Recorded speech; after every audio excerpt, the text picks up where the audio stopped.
You're listening to the Toolstation Western League podcast with Ian Knockholds and Tom Hiscott. Welcome to the first Toolstation Western League podcast of 2020. My name is Ian Knockholds and I'm delighted to be joined on the line by the author of the bulletin. It is Tom Hiscott. Tom, Happy New Year. Yeah, Happy New Year to you. Hope you're doing well. Hope you have a good couple of weeks. Obviously, we've been off. Did you have a good time? Did you drink too much and eat too much? I think definitely the eating part was, that would probably be, you put me in that bracket, definitely. Yeah, but You've shown more restraint than I have then, because I spent too much, I ate too much and I drank too much, and I feel... Done it properly. I feel decidedly rough as we enter the new year. This is probably not the way that one should go on. Didn't see a great deal of football actually over the festive period, although I'm pleased to say that, bearing in mind some of the weeks we had in December, the fixture list didn't get destroyed as perhaps it could have done, and we actually managed to get some games. So that was a bit of a relief. But I did manage to see the second half of Devizes against Almondsbury on Saturday, which is probably not a game that will live long in the memory, although it did have some rather tasty moments. Yes, anyway, it was nice to get down there. Even my wife joined me and the kids, so that was a very pleasant family occasion. We are going to be looking at the fixtures on Saturday, the 4th of January. Of course, we've had our winter break and there was plenty of exciting action across the Western League, including, of course, many of our Boxing Day derbies. But, time and tide waits for no man, or indeed woman. And we'll skip on to the most recent set of fixtures, which, of course, the first fixtures of 2020, which took place on Saturday, the 4th of January. And we're kicking off in the beautiful Somerset town of Bridgwater, Tom. We are. A pretty exciting game there. Dramatic finish. Bridgwater coming from behind to see off Bridport. Obviously, Bridport at the wrong end of the table, so this would have been quite a result for them. And they'd fallen behind to a Jake Llewellyn penalty, but then Bridport scored twice in the space of 5 minutes at the end of the first half through Will Gape and Declan Cornish to take a surprise lead at the break. But Bridgewater, in front of a good home crowd as always, did manage to turn it around, and it was Sam Towler who was their saviour. He drew the home side level 10 minutes into the second half, and then pretty late on he completed the comeback with another goal after a cutback from Jake Brown. So Bridgewater eventually running out 3-2 winners. Yeah, Bridport certainly not the pushovers. No, they were earlier in the season. Their form has certainly picked up, and a good performance there to start the year. As you say, a very good crowd, and that was a bit of a theme, wasn't it? We had a lot of good crowds, three-figure crowds, always good to see. But certainly we've got three crowds over 200 on Saturday, the 4th of January. So that just goes to show that the Western League is alive and well. Yeah, absolutely. I think it's starved a little bit because there was, I think New Year's Day there wasn't anything on, so maybe the fans were back amongst it on Saturday. But yeah, some really good crowds, especially as you say in the Premier Division. Now our next game features Clevedon Town. They were at home to a rejuvenated Buckland Athletic. Yeah, and it was another pretty entertaining game there as well. A last-minute winner for Buckland, taking a 3-2 victory away at Clevedon. So another 5-goal thriller, if you will. Lloyd Gardner giving Buckland a 31st-minute lead, but then Archie Ferris turning the game on its head, scoring twice in the space of 10 minutes to put Clevedon ahead by 2-1 at the break. It was then Richard Groves, does a lot of good stuff for Buckland. He managed to get them back on level terms early in the second half, and then with it looking like a draw was probably on the cards, Nathan Cooper managed to provide a through ball to Will Hancocks, who took the ball home, and it was Buckland who took away all 3 points. Now our next match features Hallen, and they were in mean goal scoring form against Cadbury Heath. Yeah, absolutely. Hallen up to 4th now, following this win. They're doing really well. And it was, a former Heath player, Sasha Tong, who was the star for the home side. He scored a hat-trick against his former side, so a good afternoon for him. Aaron Robbins had put them ahead, and he scored twice in the afternoon as well. He scored neither half. It was Tong who was the hero for Hallen, scoring twice during the second half to complete his hat-trick, as I say. one of the informed strikers, and Hallam, one of the informed teams, a 5-0 win over Cadbury Heath. It was a fantastic result for Hallam in what's been a very difficult week for the Bristol club. Since that game, the club have announced online the passing of two very important club men, Darren Butt, a player and reserve team manager, and also Dave Cairns, who has been a physio and the kit man at the club. So a very difficult week for Hallam. But I'm sure I speak for everybody across the Western League when I say that club is very much in our thoughts at the moment at this difficult time. Finally, in the Premier Division, we finish off with high-flying Plymouth Parkway. They took on Brislington in front of a very handsome crowd of 212. They're getting good crowds down there most weeks, and getting good results there as well. A 3-1 win this time over Brislington, who've had a pretty good first half to the season. So not the easiest of games for Parkway to start the new year, but they managed to pull out the 3-1 victory. 13 minutes in, an Aaron Bentley had to put them ahead, but then Brislington got back on level terms. Mikael Plummer, their top scorer this year, he managed to level the scores. Jordan Kopp then had a penalty save for the home side early in the second half, but that didn't put them off. And 2 goals from top scorer Adam Carter during the final half hour. One of those was a penalty, so he took over those duties, put it past the Brislington keeper Ben Pater, who'd obviously earlier made a save from Kopp, but couldn't thwart Carter. As I say, he scored twice, and Parkway running out 3-1 winners over Brislington. So a good win there for Parkway, and I thought this was a good time to get back in touch with the Parkway manager Lee Hobbs. Now, in this corresponding fixture last season, Plymouth Parkway lost to Brislington, so I started by asking Lee whether or not last season's result had played on his mind. 100%. I've said all along that there's no easy games in this league, and the teams like Brislington on Saturday and Kensington tonight, they're dangerous opponents, and you have to work hard to win to get the 3 points. So they're equally as tough games as what the big games are. If anything, they're hard to be harder because they come with different game plans, and they're harder to break down. And if they've got something to hang on to, they hang on to it, and they put their bodies on their own, and they stay in games. And until you take the games away from these so-called mid-table teams, that you become that you win the game. But they're hard. And like I say, Brislington, we beat them last year, so it was an important 3 points. Going into that Boxing Day fixture, you hadn't actually played since December the 7th. So was that a problem for you? I mean, traditionally Christmas, of course, is a very busy period, but I suppose with these weather disruptions, you probably haven't had the games that perhaps you'd had in previous seasons. No, it was all up against us, to be fair. That's how the stock we had 4 starters, if you like, missing. Obviously 3 through suspension and 1 through unavailability, and obviously then not having played for a few weeks. Obviously you're training, but training can't prepare you for what match fitness is. So it was always against us, but I trusted what I had on the day, and unfortunately we come up against a good team in Tavistock who obviously took the spoils. But you lack a game time, you can't dwell on it, Ian. It's the same for everyone. December was a very wet month, and now the weather seems to have turned a little bit, but no doubt over the next coming weeks it'll turn again. But that's winters, and at this level of football you've got to get through. Of course, Tavistock are one of a growing number of Devon sides in the Western League, which means that you're playing more derby matches than, of course, you did last season. Is that a factor for you? Do you think that that's making your task to try and win the league that much harder this season? Well, I wouldn't say that. You're saying there's more derby matches. There's only 3. There's 21 teams in the league, so you're only playing 6 games out of the 40. Locally, if you like.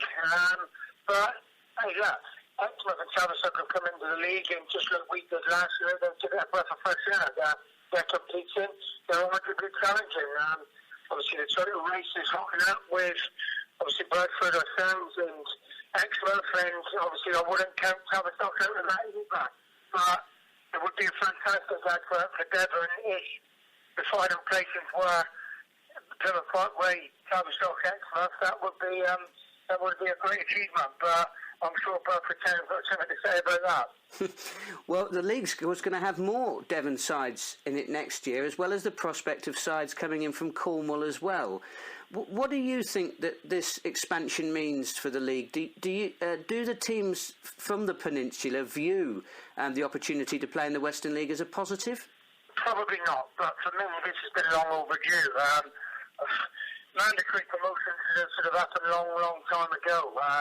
These clubs like Ashes and the Houses are looking favourites to come into it.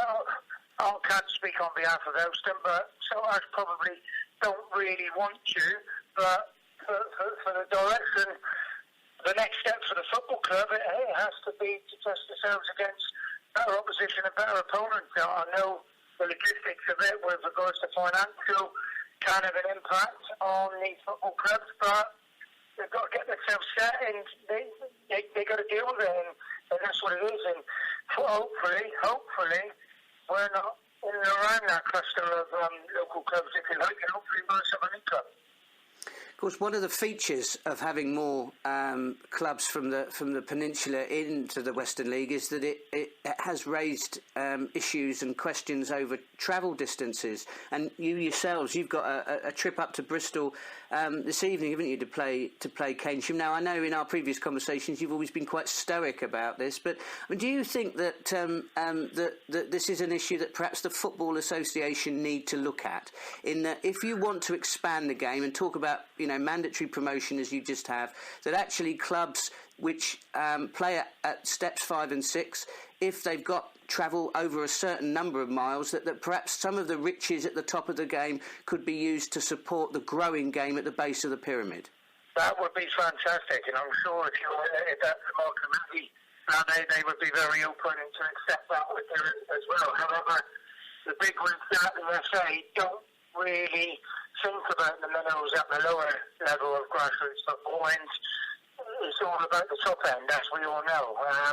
Listen, if the opportunity for that sort of the finances were made available for longer distance travelling, then I'm sure every football club will be open to listen to what the proposals were with that. Every penny out here. And like you say, for us, long distance travellers for the last 2 years now, we accepted that it is what it is. We live in Plymouth, which is borderline no man's land in football in terms of geographically, but we get on with it, and you don't hear us whinge or moan about going to here, there or anywhere because it's too far. That's the nature of the permit system, which we fully accept. Now, on the subject of travel, you're off to Keynsham, as I said, tonight, and then your fans have got the small matter of a trip to Suffolk on Saturday. Do you, on a serious note, obviously, the whole of the Western League's behind you in your game against Woodbridge Town, but are you concerned at all that run in the Vase that you're on might detract from your good form in the league? No, not at all. I think you've only got to look at winning last year and try and mirror their achievements of going to the later stages in those spin-outs, as well as winning the title. So, no, the depth of my squad is where I would like it to be, and I feel we can call upon any Southern League players as and when we need to. Obviously, they don't have any games, so we don't get caught out with debts. But we've been away twice in Southampton and one in Poole, so we've been very unlucky with the draws in the Vase, but it's big days out for our supporters, and we'll take them 40 to Ipswich on this weekend. It's going to be a brilliant weekend. If we manage to win, it will just be the icing on the cake for one goal for the football club. This month could be pivotal to your season. So if you had to pick, which is the bigger game, do you think? The Vase trip away to Woodbridge or the midweek journey up to Bradford Town? I think they're both big games here. I mean, they both got their own individual riches. The difference with the Vase is if you get beat, you're knocked out. If you go to Bradford and you win or lose, you've got another 22 games to claw those points back and have to play them again. So I think they're equally both. For us, every game's a big game because the demand and the expectation for myself is we have to win every single game. So whether it's the Brisbane Town, Keynsham, whether it's disrespectful to them, or Woodbridge or Bradford Town, they're all massive games for us because we're turning the corner with regards to the years, and we're going into the second half of the season where there's no margin for error for anyone, not just us. If you're thinking, Tool Station, I know they'll save me money, but do they have all the top brands? You know, DeWalt, Makita, Einhell, Stanley, Myra, Kudox, Nest and Santex. Yeah, they do. Over 15,000 trade quality products in the range from the leading brands with prices that are hard to beat. If you want a helping hand to save on your next job, try Tool Station. With over 300 branches, there's always a Tool Station near you.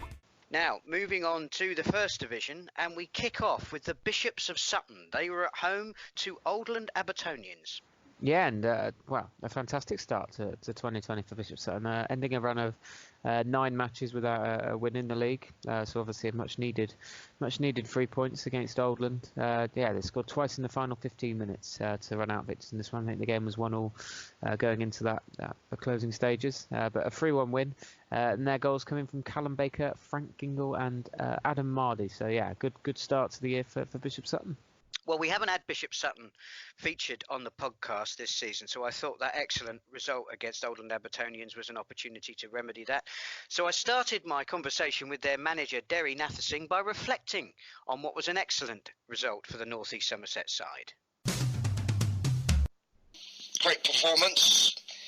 Boys worked well for each other, and the chances went in. That was the good thing about it. Start of the year, we've had chances previous games, but can't seem to get them in the back of the net. But they went in on Saturday. That win has been a long time coming, hasn't it? I mean, that must have been quite a frustrating run of games for you over the last couple of months. Oh, without a shadow of a doubt. I mean, most of the games we should have got something from them. Should have got something from most of the games.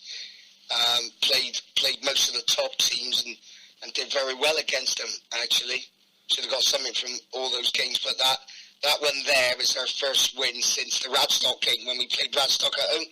Yeah, I mean, ironically enough, of course, you had a very difficult day at the office against Radstock earlier in December, but you did run Wells close, and of course we know that Wells have been on a very good run of form. So when you look at the performances, you know, that you've had, the Oldland Abertonians win, the good performance clearly against Wells, and then that difficult result against Radstock, which do you think, in your opinion, is the real Bishop Sutton? The one against Wells, I think the one against Wells and the one Saturday just gone against Oldland. I think because we went back to doing things simple, working for each other, and that's the way it's got to be, really. You know, we'd lost some of that. We were a team of individuals, I'd say, a bit before that, but we're pulling together now, and hopefully, we've got a game tomorrow night. We've got Warminster at home tomorrow night, if weather permitting, and we'll be doing the same there. Yeah, we'll have a chat about that Warminster game in a minute, but if we look back at December and November for you, you only had 2 games in December and only 3 in November. Now, obviously, if a club is short of good form, from your perspective as manager, has that poor run of fixture availability, has that been a help for you or a hindrance? To be fair, I'd say a bit of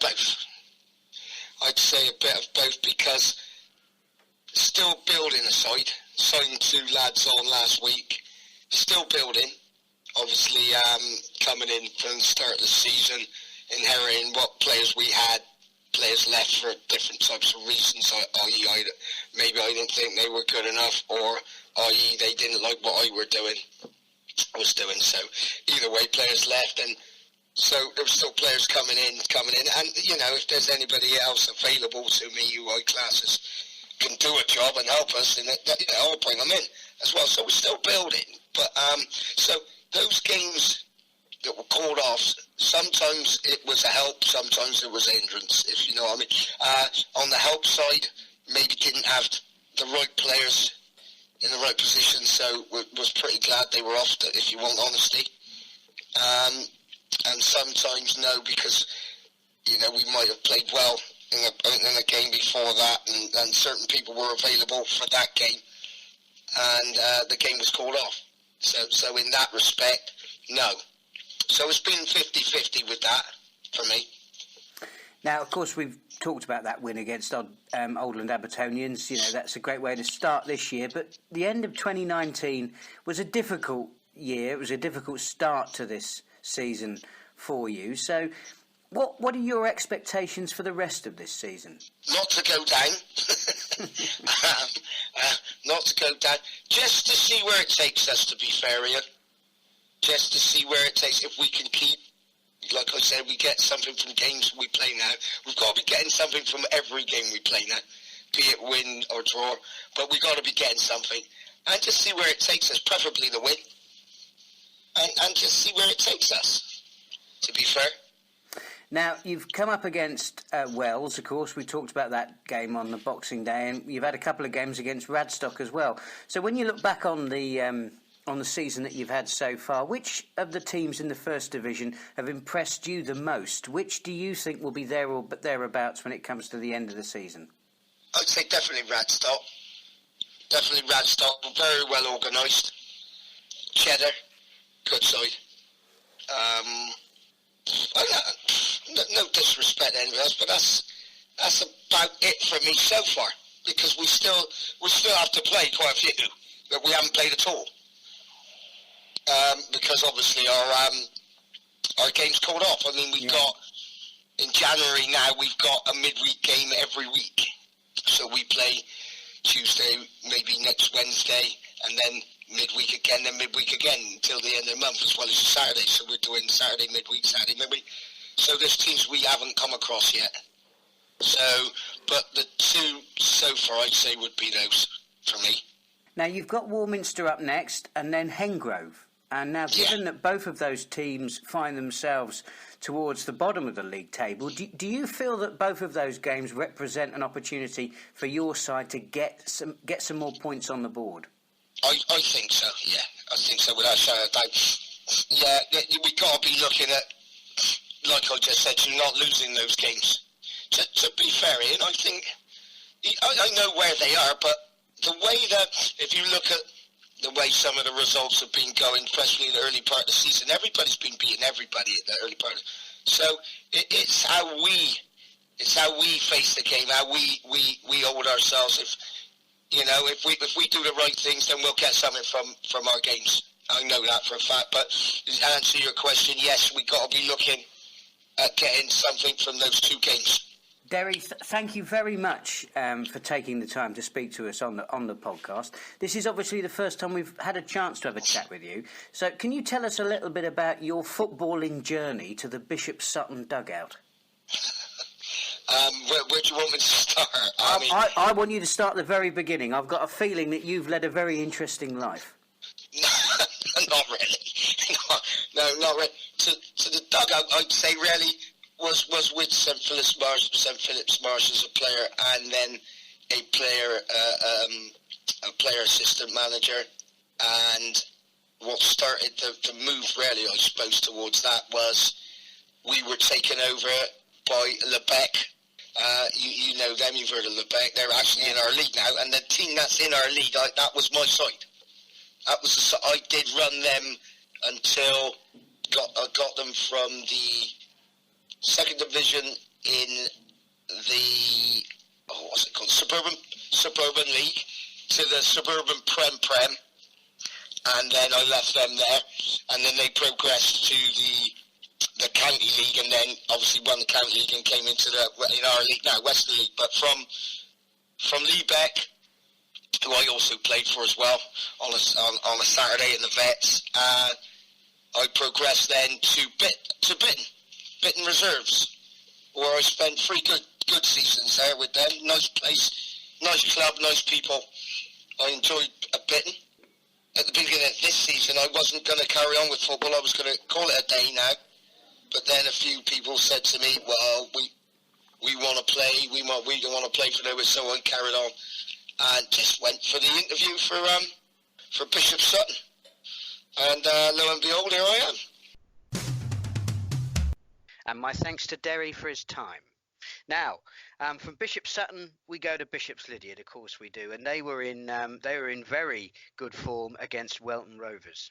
Yeah, they were, and Jake Quick in particular, plundering a hat-trick for the home side in this one. He lobbed the keeper from a tight angle in the 18th minute to put them ahead, before then striking again at the end of the first half to put the home side 2 up at the break. He then made it 3-0, 20 minutes from time, so it was a bit of a one-man show at that stage.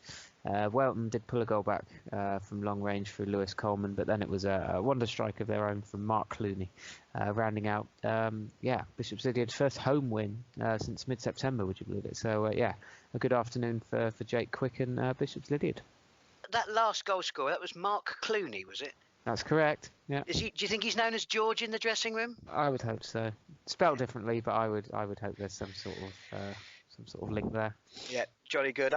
We're going to be getting plenty of that in 2020, listeners. So brace yourselves. Right then, moving on to Longwell Green Sports. Now, we could talk about the 9 goals. In fact, you're going to talk about the 9 goals that occurred in this extraordinary game, Tom, but it's another opportunity to applaud the attendances. 135 watched this first division encounter, just proving that it's not just the Premier Division where there are the big attendances. The first division can boast a couple itself. Yeah, absolutely. Obviously, Longwell Green going great guns in the league, sitting top, and but an impressive crowd, and they were certainly treated to a fantastic afternoon entertainment. Perfect way to start the year. Longwell Green eventually running out 5-4 winners at home to Bristol Telephones. Only suffering 4 defeats in the first half of the season, Longwell Green. So as I say, going good guns, but they were well behind in this one. Darnie Golding, he deserves quite the shout out. He scored 4 goals in the first half for Bristol Telephones, visitors leading by 4 goals to 2 at the interval. And looking like they were going to make the dream start to the year, but Longwell Green obviously they're top for a reason. They had other ideas and they came back and managed to pull out the 5-4 win. Quite a dramatic afternoon. 4 different goal scorers, including there was an also known goal, but Tom Welling, Kyle Box, Liam Oswin, and then Sam Crum, who's among their leading scorers this season, each found the back of the net in a highly dramatic afternoon at Shellards Road, and it was Longwell Green, as I say, running out of 5-4 winners over Darnie Golding and Bristol Telephones. Top versus bottom there, and I mean the positive news really for Telephones fans is that that does go to show that there is fight in that particular dog. Absolutely. And I'm sure that they'll take some positives from that going into the rest of the fixtures in 2020, because if they can keep that sort of form up against the league leaders, then they'll certainly be optimistic they can move away from the bottom. Before we move on to our final game, I am going to give a notable mention to Warminster Town, their home game against Radstock Town, because I've just applauded the Longwell Green attendance, and 152 were at Weymouth Street for that game. Another fantastic result for the Miners, it has to be said, but we do have to take our hat off to Warminster Town. Because those fans really do come out and support their side. So congratulations to them. Our final match in the first division is another very comprehensive scoreline. Somewhat surprising, really, when you look at the 2 teams involved. Wells City, we know that they're going well, but they really put Sherborne Town to the sword, and Sherborne have been in very good form recently, Tom. Yeah, it was tight for most of the contest. Wells running out 5-1 winners in the end, but there was quite a few late goals. So Sherborne certainly not disgracing this one. And it was obviously two of the top 5 coming together there at the Athletic Ground. But it was Wells who won. It was level at the break. Josh Williams equalising for Sherborne after Craig Herod had put Wells ahead in the 11th minute. Herod then did restore the home side's advantage 10 minutes into the second half before a headed effort from Harvey Hadrill put the home side 3-1 up. As I say, with 20 minutes to go. And then it was Harry Foster. He's having a really good campaign for Wells. He scored twice in the closing stages to run out to help his side run out 5-1 winners. And I must say, Herod scoring twice and also providing the 3 assists for the other goals. So a fantastic afternoon for him. And ended up being a really good one for Wells. So 5-1 win over Sherborne. Excellent stuff. Now then, we will cast our eyes forward to the upcoming weekend. There are some midweek fixtures in the Premier and First Divisions, as well as a couple of Les Phillips Cup ties as well. But really, we're going to focus on Saturday, the 11th of January, and really, there's nothing more important at this stage of the season than the FA Vars fourth round, and we've got 3 ties to talk about, Tom. Oh, we do. Obviously, I think we had a chat when the draw was made. That it was a bit of a disappointment that 4 of our 5 sides left are meeting each other, but it does set up a few titanic clashes. We've got Bitton hosting Warminster. Obviously, Warminster going great guns in this competition, and obviously a tough afternoon. They'll provide for Bitton, hopefully, and then also Buckland versus Bradford. So those are the 2 all Tool Station games, and then we've got Plymouth Parkway, obviously going great guns in the league at the moment. They're on their travels. They take on Eastern Counties League side Woodbridge Town, the Woodpeckers. So all the best to those 5 sides left in the competition, and obviously a couple will make it through to the next round, and hopefully Parkway can join them. So I'm looking forward to seeing how those run out on Saturday. Plymouth to Norfolk, that's going to be a bit of a flog, isn't it? But absolutely. I mean, they do support their team in numbers. We've seen that with their home attendances, but I know their support is so solid, so I'm sure there'll be plenty making that trip. Bitton at home to First Division Warminster Town. Only got to be one winner there, isn't there, surely? That's what Roman Glass thought. That's what Porchester thought. So Bitton certainly can't take anything for granted against the Wiltshire men. And, Buckland Athletic for Bradford Town. I mean, Buckland are a very different prospect to the one that started this season, and I think that's going to be an absolute belter. And as you say, quite rightly, Tom, the big shame about losing, any of these sides, but, either Buckland or Bradford, is you've got to believe that these are, those are sides that could have actually gone quite deep in the competition on their own right had they not played each other. But anyway, we'll see who comes out on top in those clashes on next week's podcast. We will move on to our pick of the weekend in the Premier Division. Which team or which match has caught your eye, Tom? I've gone for the bottom half of the table this time. I've obviously spent quite a lot of time concentrating on the top teams. We've got a big game at the bottom. Chipping Sudbury Town hosting Wellington. It's 19th v 20th. And those 2 teams obviously in need of points. Odd Down sitting bottom at the moment and struggling to pick up any sort of points. So if one of these 2 teams can start putting a run together, they might pull away from the bottom 2. So a big game for both Chipping Sudbury and Wellington when they meet on Saturday afternoon at 3 o'clock. And I'm going to go for the other end of the table. A very, very competitive tie. 2 Somerset sides. Bridgewater Town against Shepton Mallet. And Bridgewater, of course, enjoy a very strong following at home. They've got to be the favourites for this one, but Shepton have been putting in some really good performances all season, it has to be said. On their day, they're a really difficult side for any team to handle, so I'm sure that will be a very, very competitive game if you are looking for a fixture to take in the Premier Division on Saturday. And then if we move on to the First Division, which game has caught your eye there, Tom? I've gone for Sherborne against Caution, Informed Caution, I think we can call them. They're doing really well at the moment. They're in 7th, but wouldn't be surprised if they continued their ascendancy up the table. And they obviously, to do that, they'll have to beat some of the teams above them, obviously. And Sherborne, one of those, sitting in 5th, as we said, obviously tough result against Wales on the weekend. But see if the Zebras can bounce back against a decent Caution team on the weekend. And, I'm going to go for Welton Rovers against Cheddar. This is something of a local derby. Obviously, it's not the big one for the Green Army, but certainly Cheddar aren't a million miles away. And on paper, you've got to make Cheddar the visitors' favourites in this tie. But they're going to have to go some to take all 3 points at Welton Rovers. I know that Welton haven't been in the greatest form this season, but that's one of those games I can see them getting up for. I think they'll want to play a bit of football against Cheddar, and as long as the weather's kind to them and they can get it down at West Clewes, then I think that could be a very entertaining game to watch. Now, the last time we spoke, Tom, we did I think we did the goal scorers. We've had a few games since then, so not a great deal has changed, I imagine, on the league tables, but we'll have a quick look just to see how things stand as we start 2020. Yeah, absolutely. So in the Premier Division, Your league leaders, as you say, first week of 2020 is Bradford. They've played 18, won 15 of those, and they've got 46 points. Plymouth Parkway hot on their tail, 17 games played, so one in hand, and they're on 43. And then you've got Exmouth as well. They've played 16 and they're on 40. So those three teams have all drawn one and lost 2 games. So obviously the winning record of Bradford, having played one more than Plymouth Parkway and 2 more than Exmouth, is helping them to top spot at the moment. But those three seem to be probably the three battling for the top spot, I would say. You've then got Hallen in 4th, going great guns. 20 games played, so they've played half their matches. They're on 39 points.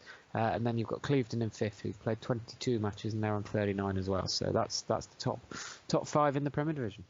And if we look at the other end of the table, Odd Down currently occupying 21st place, 19 played, 10 points on the board.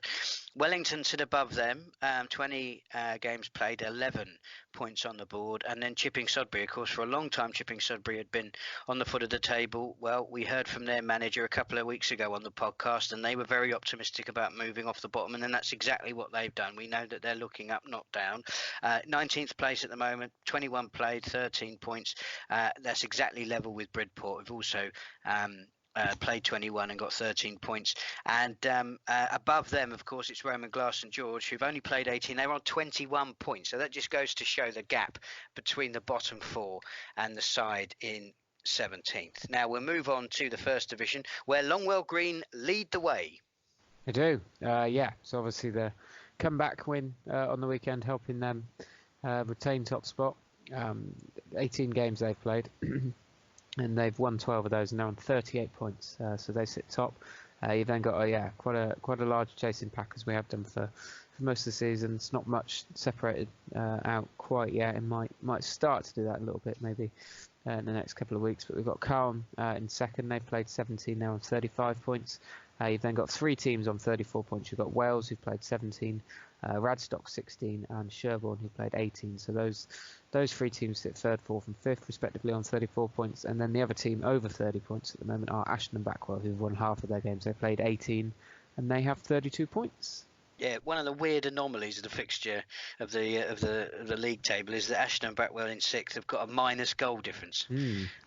Actually, it's not quite as big as Corsham's, which is also a minus goal difference, but that's one of the weird things about the First Division table. And if we look at the bottom of the First Division table, Bristol Telephones played 19. They've got just the 8 points, 3 points above them. Bishop Sutton, who've only played 16 games, they're on 11 points. And then the team that's immediately above Bishop Sutton is my own Devizes Town. Played 17, they've got 14 points, and this week Devizes have announced a new manager. Nigel Tripp has taken over at Nurstead Road, and he's going to have his work cut out to move the Wiltshire side away from the foot of the First Division table. I hopefully look forward to catching up with him in the next few weeks on the Tool Station podcast. Now, before we reflect on another excellent bulletin from Tom, I did notice that we've had an awards update, and congratulations need to go to Bradford Town manager Wayne Thorne, who was presented with the Premier Division Team of the Month award for November. That was by League Director Sue Merrill. So congratulations to everybody at Bradford Town, who of course are currently our Premier Division League leaders. Now, we have been reviewing your bulletin, Tom. Another excellent effort. Where can the listeners find that? Yeah, same place as last year, and there's a tab on the Tool Station League website along the top that takes you to the most recent document where you can download it as a PDF file in a Word format, and there's also another place to download and view that, which is halfway down the homepage as well. So yeah, that's in a couple of places, and that usually comes out Saturday evening or Sunday lunchtime, and it looks back and the games that have just happened, and obviously ahead to the week ahead. Excellent stuff, Tom. Thank you very much for your time today. It's lovely to have you back in for our first podcast of 2020. Hopefully my liver will have returned to its usual size when we speak this time next week, and we of course have an opportunity to reflect on those fascinating FA Vase 4th round games. But from Tom and myself, you've been listening to the Tool Station Western League podcast.